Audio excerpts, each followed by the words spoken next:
Yo, what up, everybody? It's your boy Kenny. Welcome back to Fandom Frequency, and today I'm bringing you the latest installment in our ranking series, a little something we like to call Five on It, where we bring you a top five ranking with a topic related to something that's about to come out or something that recently already dropped.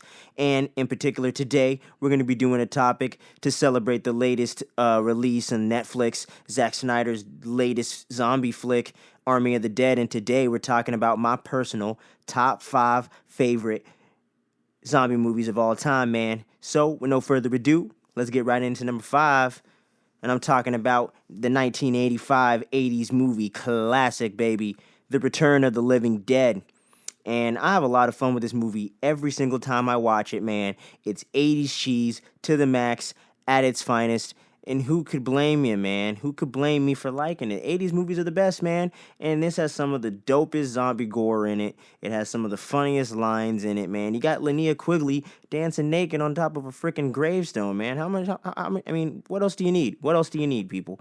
So, come on, man. It's The Return of the Living Dead, 1985, man. That's one of my personal favorites. It's so much fun. It brings the horror when you see the girlfriend having to see her boyfriend slowly die and turn into a zombie. It gives you some of that horror. It gives you some of that drama that you want with the zombie movie, but not for too long, because it's time to party, baby. 1985's The Return of the Living Dead is coming in on my list at number five. So with no further ado, let's get into number four, man.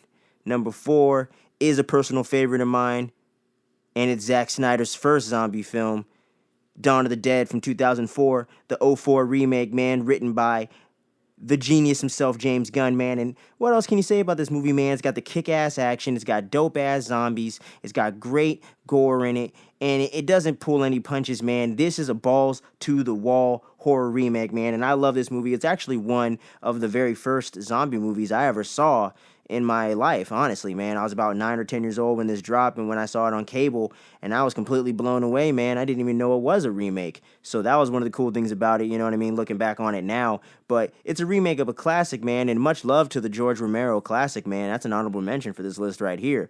But I had to put the Zack Snyder, man. He's one of my favorite directors of all time, personally. I understand his films aren't necessarily masterpieces, man, but I enjoy him. I dig him. He's only got a couple misses on his resume when I'm concerned. So, I mean, come on, man. It's Dawn of the Dead, baby. It's got some of the coolest action scenes in it, and I'm a fan of fast zombies. I'm not a huge slow zombie guy unless it's used to great effect in a certain way, like the 1968 original, Night of the Living Dead, you know what I mean? That was a great use of that. But right here with Zack Snyder's Dawn of the Dead, man, he kicked up the action to a fucking 12, and James Gunn came in with the witty script, and it just brought one of the best horror remakes of all time, one of the best zombie movies of all time, in my opinion. So, number four, Dawn of the Dead, baby. Let's get right into number three. And number three is something that actually surprised me and might surprise some of you guys out there, because I actually don't watch a lot of foreign films, but this is one of the few that's going to make a list right here in our series, right, for now, until I start watching more of them. I'm talking about Train to Busan from 2016, man, the South Korean zombie flick that completely kicks ass, man. This movie blew me away, man. It had all the heart, it had all the humor, it had all the gore, it had a whole new premise brought forward with the zombie genre, and even the way that the characters tie into actually what's going on around them is freaking mind-blowing, without getting into too much spoilers, because I don't want to spoil that for you, because I didn't see that coming either, man. But this movie is excellent from top to bottom, man. The only really negative thing I could really say about this movie is I thought they were trying a little too hard to make an emotional, sad ending, you know what I mean? Trying to tug on those heartstrings a little too much, you know what I'm saying? But overall, Train to Busan is freaking amazing, and it's actually cool getting to see one of the main actors in that film going to be in Marvel's Eternals coming out this November, so it was cool getting to see his earlier work in that recently, and coincidentally, he's going to be in one of my favorite franchises of all time, so going from my favorite genre to my favorite franchise of all time, pretty much, or one of my favorites, you know what I'm saying? I love Train to Busan. The direction is excellent. The sound design is excellent. The soundtrack is excellent. The acting is excellent. The zombie, even the extras playing the zombies are killing it, bro. They really look like the undead are trying to come kill your ass, and they got the fast zombies, but they're still a little dumb. So you kind of get a nice blend of kind of the old school with the new school zombies. So I really dig this film, man. Train to Busan from 2016. If you haven't watched it, if you don't watch foreign films, trust me, read some damn subtitles and treat yourself to an excellent movie. Number 3, Train to Busan.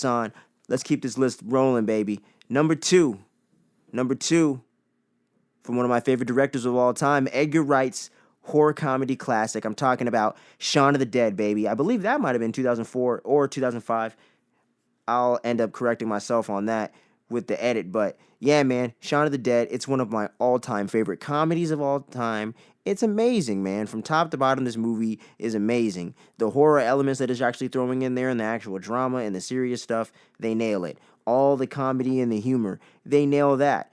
And of course, it's a toss-up in a spoof of the original Dawn of the Dead, and the Zack Snyder one was coming at around the same time, so I don't think they were really referencing that one. But it was mostly referencing the 70s original George Romero Dawn of the Dead, and it had a lot of fun with that premise, man, and just the way that they were throwing records to try to take out the zombies and everything because they didn't have weapons at first, and then they end up getting the iconic I forget the sport that it is, but it's the bat for that sport. I think it might be cricket or something like that. I'll end up correcting myself on that too. But I love Shaun of the Dead, man. Simon Pegg and Nick Frost's chemistry is off the charts, and they ended up creating 2 more classics right after this one, man.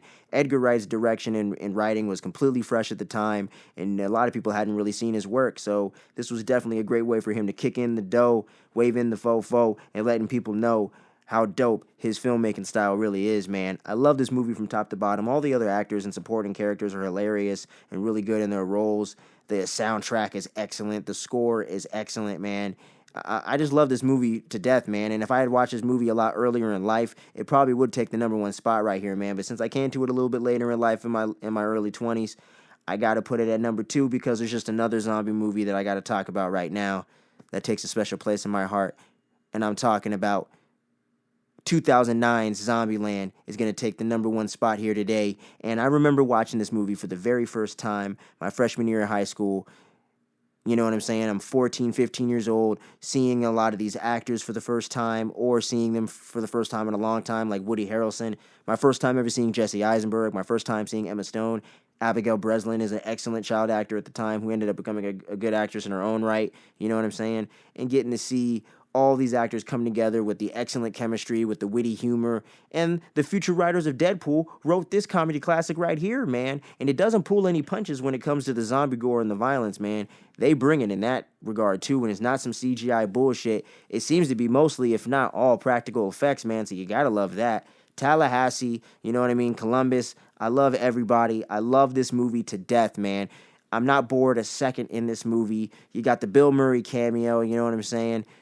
It's awesome, man. Like, I love everything about Zombieland. The rules, you know what I mean? And just the way that Jesse Eisenberg ended up getting attacked by that girl that he thought was really hot living next door. And that was the first time I ever seen Amber Heard as well, man. So it was just such a great introduction to a lot of these actors for the first time. And one of the best horror comedies that it came. And at least since, like, Shaun of the Dead or, like, a few others, you know what I mean? The 2000s isn't necessarily stacked with them. So this was really one of those standout comedies in the late 2000s going into the 2010s. It just really sticks out and even ended up spawning its own sequel, which I really enjoy, man, but just didn't end up getting on this list. But I still love Zombieland 2, Double Tap. It's a lot of fun, you know what I mean?